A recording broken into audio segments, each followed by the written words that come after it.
Hello everyone, welcome to the War Zone. As always, I am Scruffy and this is Scruffy Tales. And I like to try and figure out what's going to happen down in Ukraine, try to predict where the hell the Russians and Ukrainians are going, and I have a decent track record, to be honest. I'm kind of proud of myself doing the armchair general thing and actually being able to predict what's going to happen, sometimes even months in advance. As weird as that sounds. Anyway, so we're gonna try that thing in this video as well. And we're gonna take a look at how Pokrovsk will hold despite Russia closing in. So we are gonna start off by taking a look at how Russia in the end managed to grab Avdiivka and also Bakhmut and that goddamn noise. I've realized it's in the background. That squeaky noise, that's a door to the balcony. That's kind of moving in the wind, but it's hot as hell, so I'm going to leave it open because we don't have air condition in Sweden. How about that? Anyway, moving on. Avdiivka. Let's start with Avdiivka, right? Russia, to take Avdiivka after months and months and months, Russia suffered 47 casualties. 47,000 casualties. I mean, 47. That's pretty decent. That's what the Vatniks believe. 47. But 47 casualties. 47,000. God damn it. No, I'm not gonna do that all over again. Fuck it. Moving on. And what did Russia try and do? Well, they had this frontal assault into the city that tied up resources, and then they tried to move in on the flanks to reach the supply routes leading into the city, right? And these on the four flanks basically failed. They were closing in to the southern one, and they got stuck on the Stepova. Remember, that is where the two Bradleys took on the T-90, and there was a huge battle in this tiny, tiny village. And Russia struggled to get through. Eventually they reached Stepova, but they struggled to reach Berdicha, and that couldn't really threaten the supply routes leading into Avdiivka, so they couldn't cut the supplies, despite launching multiple assaults on the far flanks to surround and cut off the city. In the end, they managed to isolate the city by going in this way, cutting in between the city and this big factory, if you remember, and reaching this main supply route. And as they did that, that is when the Ukrainians decided, we can't hold the city, we need to leave and reduce the casualties. And that's when they left this way, as Russia pushed in and cut the main supply route while doing this massive push that locked a lot of troops in place. And when they took Bakhmut, kind of the same thing. This battle was just horrendous for Russia. 20,000 killed and 80,000 wounded at the end of it all. And Prigozhin himself confirmed that Russia had suffered 20,000 dead in this battle. And that was why he was so upset with the army command, if you remember. And what did Russia do? Big assault straight into the city to lock Ukrainian forces in place so they couldn't move out on the flanks. That goddamn door. Sorry for that. And anyway, and they also pushed in north and south, trying to reach these very few logistical routes. And they managed to reach the high ground here, and they almost pushed into Ivanivske, but they couldn't push down from the hills into the town itself. But they had some fire control, I believe, if I remember it correctly, on this highway here. And I believe they eventually cut up through this forest into Russia. There's a storm in Sweden, if you're wondering why the door is sounding. And they cut up through this forest and managed to get into the area here to cut the supply route. And then they pushed up north to reach this final supply route. And that is when Ukraine eventually decided it's time to leave. Let's abandon Bakhmut because before we are surrounded. And Ukraine had to leave before these supply lines were cut, and there was no way to retreat. So as you can see, it's kind of the same thing between them. Russia went for the supply lines to cut off the Ukrainians, and then they had a big push into town to lock lots of the Ukrainians in place so they could not hold the flanks, right? So that is how Russia grabbed these two important cities. So, shut that door so now you don't have to hear all that squeaking noise. Anyway, how will Russia reach Pokrovsk? I already made a video about it, but let's go through it briefly once again. Rodivka, Novorivdivka, two towns that are natural, difficult obstacles for Russia.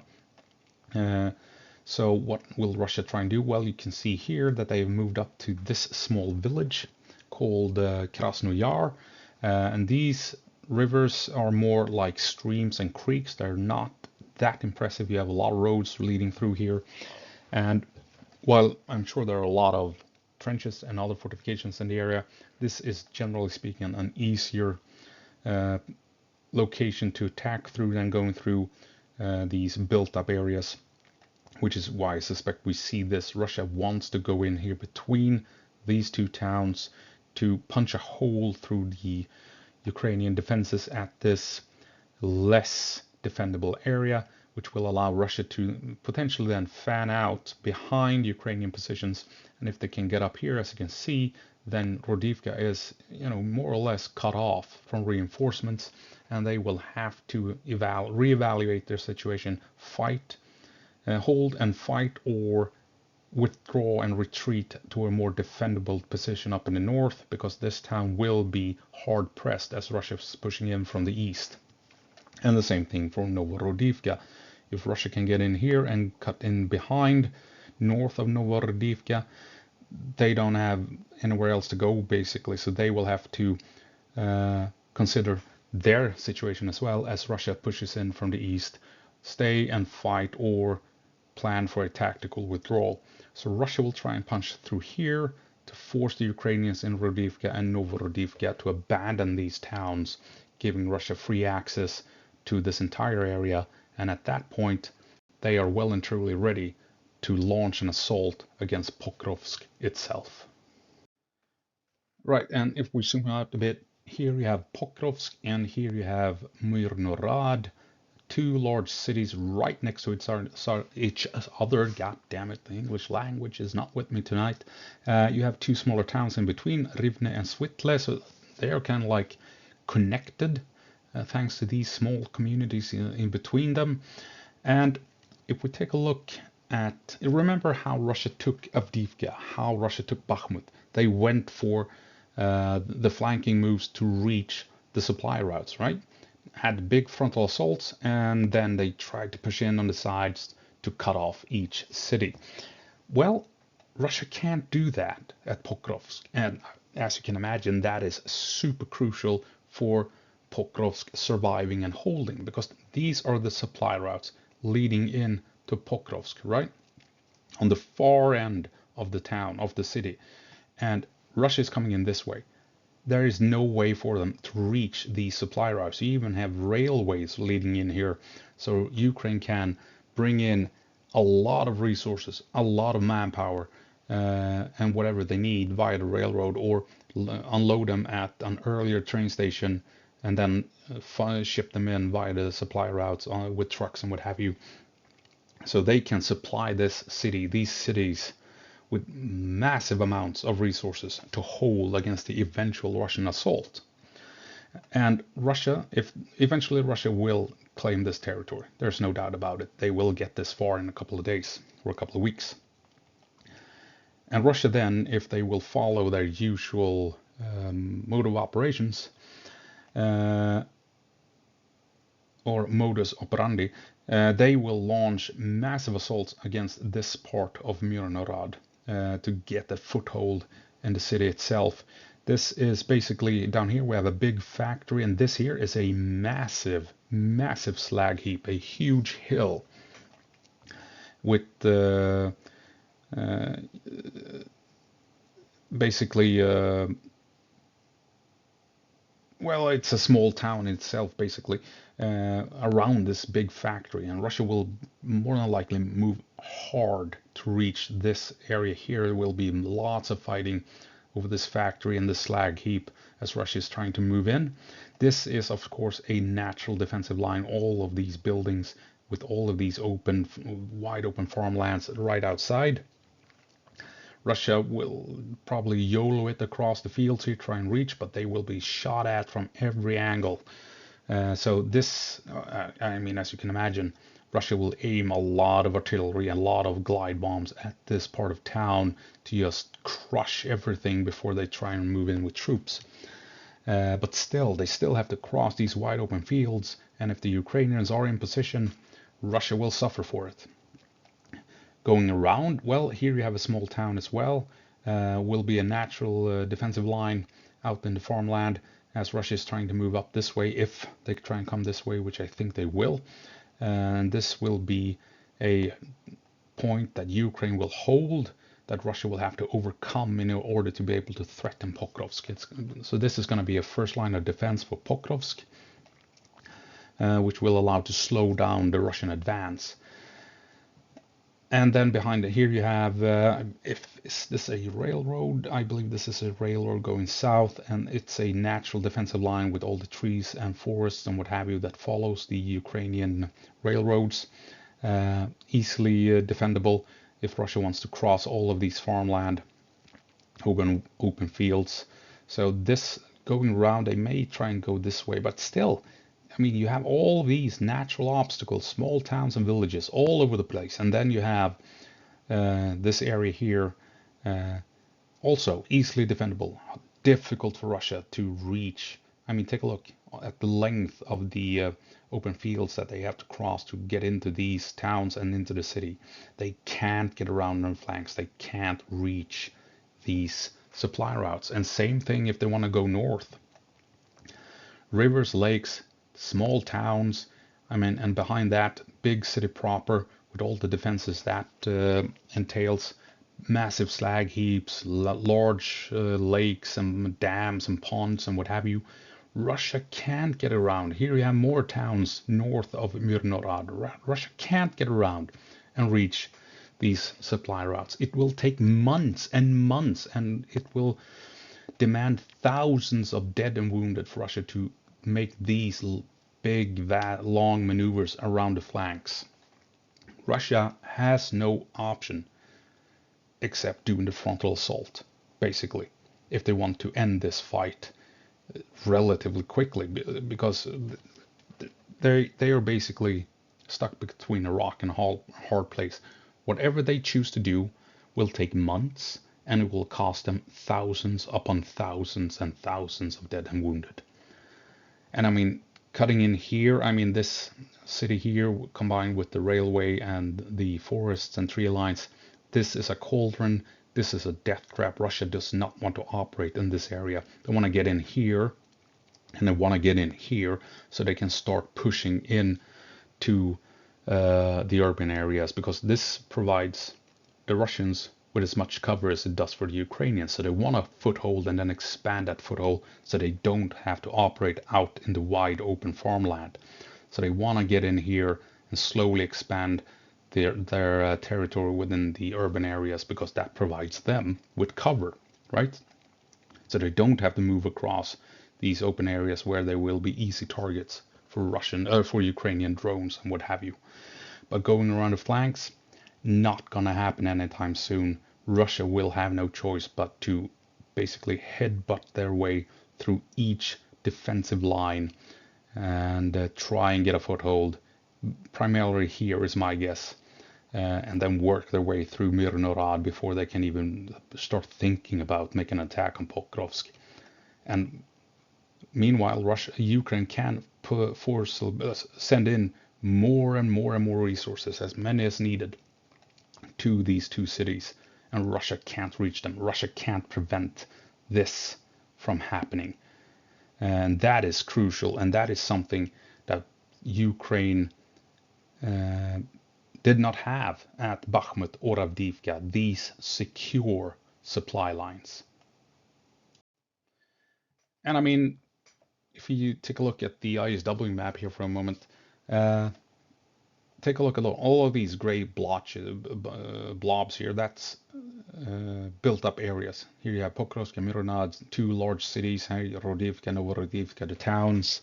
Here you have another town, right? And all of The blue is, of course, rivers, creeks, lakes, waterways, right? Obstacles, natural obstacles, easy to defend.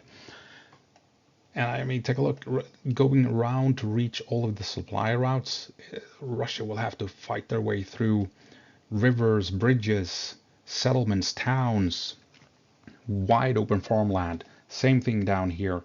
It's gonna take months for Russia to achieve this. And yeah, like I said, they're gonna lose thousands of men trying to do it.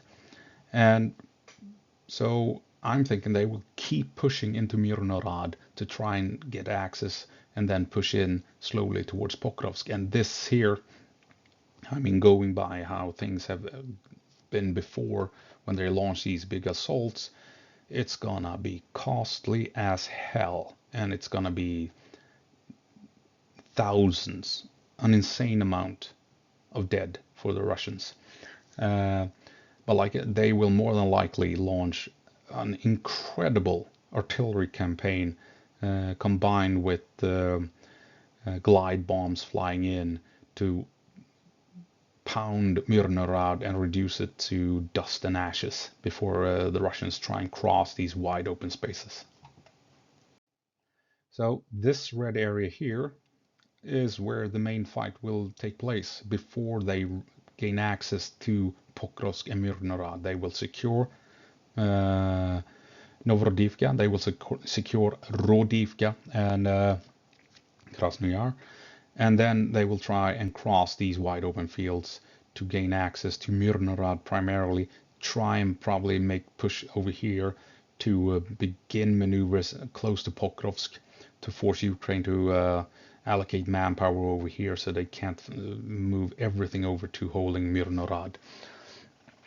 And this is also interesting. I mean, this is going to be a choke point. I mean, if Russia gains access and secures this part of Mirnorad, they want to push northward. They want this entire city before they can move on Pokrovsk. So then they're going to have to move through this narrow choke point.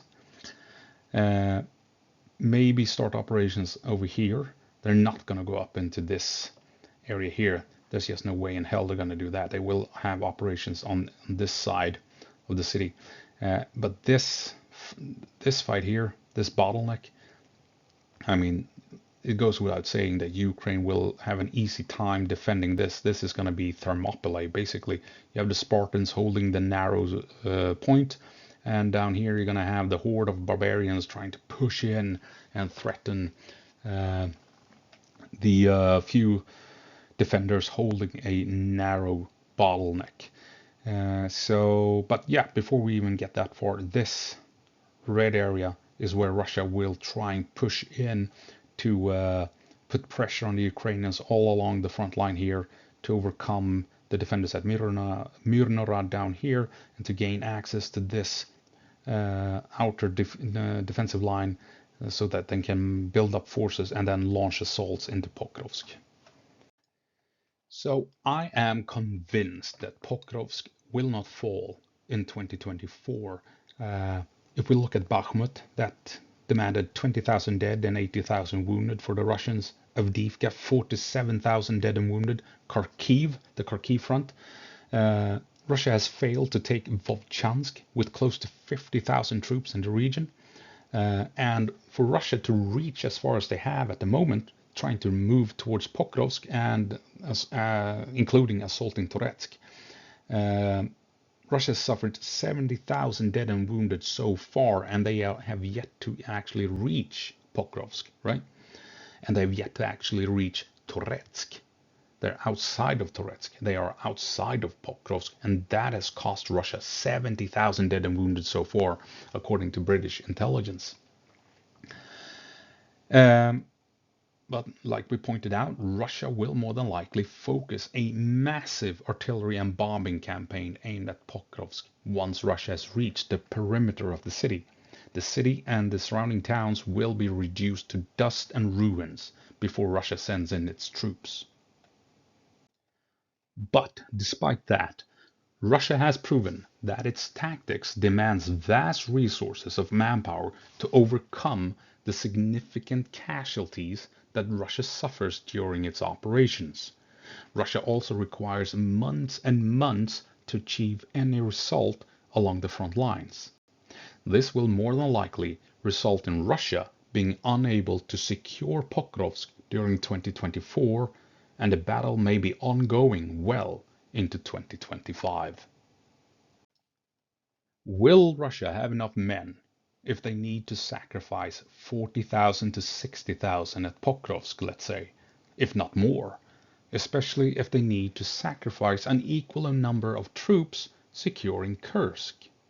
Neither Kursk or Pokrovsk will be handled in 2024 by Russia, is my guess. Everything points to that both battlefields will continue into 2025, judging by how Russia has so far achieved operational success in this war.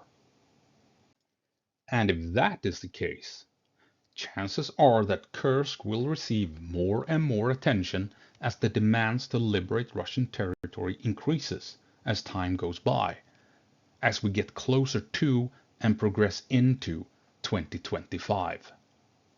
I doubt Russia will give up on Pokrovsk. That battle is, simply put, too important. But Russia will have to redirect forces from other parts of the front line, weakening those areas to support the fighting in Kursk, which should or could allow Ukraine to move reinforcements to Pokrovsk.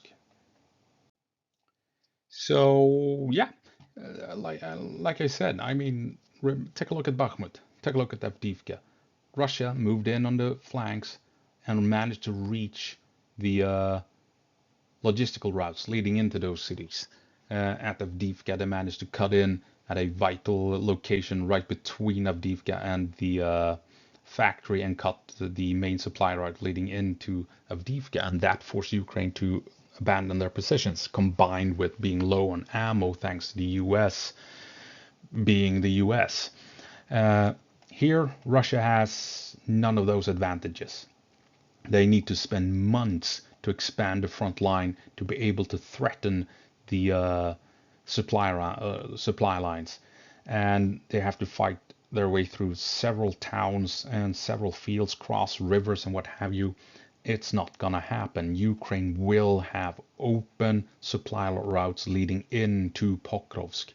There is no way around it, and they will be able to keep supporting Pokrovsk and Myrnorad throughout the battle. So Russia's only hope is to basically put all the eggs in one basket and launch an all-out frontal assault, more or less. They will probably try and move in here, down here to outflank the city, but they will not be able to move in and threaten the supply routes. They may get down here to try and push up towards Sverove, maybe, as they try and force the Ukrainians to spread thin in the south. But at Myrnorad, maybe push up here, but it's still going to be all-out assaults into the city, and Russia's going to suffer for it, no doubt about it. Same thing down here. I mean, pushing up along these windbreaks, trying to cross these wide open fields, it's going to be costly as hell for Russia. So that is why I think this is where they will launch their attacks. This is where they have the least amount of distance to cross before reaching cover and Ukrainian positions in Myrnorad. So all-out assault across here, grinding this part of the city to dust with massive artillery barrages and dozens and dozens of heavy glide bombs hitting Ukrainian positions. And then Russia will send in their infantry, send in their armor, trying to reach breach points where they can establish a foothold and then slowly expand into the city itself. So this is going to be one hell of a fight in a couple of weeks once Russia has reached this far and are ready and in a position to begin the battle for Pokrovsk and Myrnorad. But I think it's looking good for Ukraine. They have had months to build up defenses around these two cities. We have seen for a long time that Russia is steadily advancing. Ukraine figured out early, is my guess, that Russia would eventually reach Pokrovsk and Myrnorad. So these cities will be fortified to no end. I don't think we can imagine just how well fortified they are, would be my guess. Uh, and like I said, Russia can't cut the supply lines this time. There's just no way around it. Russia is gonna have to headbutt their way through every brick wall, every concrete wall, and thousands will die. Thousands. This is gonna be hell on earth. This is gonna be a nightmare made manifest on in our realm of reality. This is gonna be. This might be one of the worst battles in this war once it begins, and I think Bakhmut will be a nothing but a shadow of what is going to go on in these two cities once Russia begins operations trying to push in. That's gonna have to be it. I hope you found it interesting, and I hope I'll see you in the next one. Russia is advancing, but I think Ukraine is prepared to hold these two cities, and we'll see in a couple of weeks, I guess, if I manage to predict what's going to happen or not. So anyway, as always, go på marsch, Ukraine, and give them hell.